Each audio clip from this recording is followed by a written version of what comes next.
नमस्कार, पुन्हा स्वागत आपलं माझ्या चॅनलवरती. तर मित्रांनो, भाऊबीज बहीण भावाचा प्रेमळ नात्याचा सण.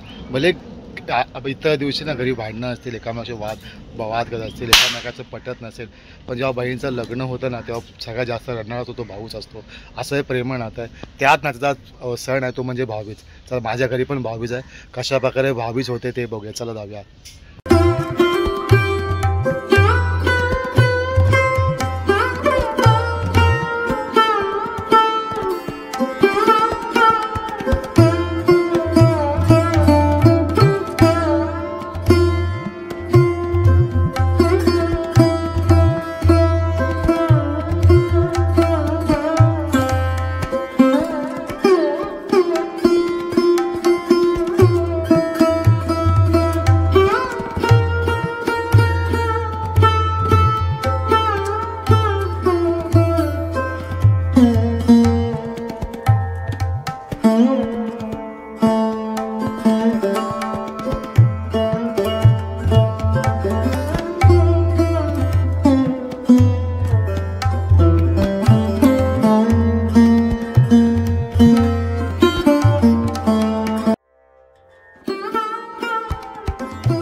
भाऊबीजचा हा ब्लॉग आवडला असेल तर लाईक करा, शेअर करा.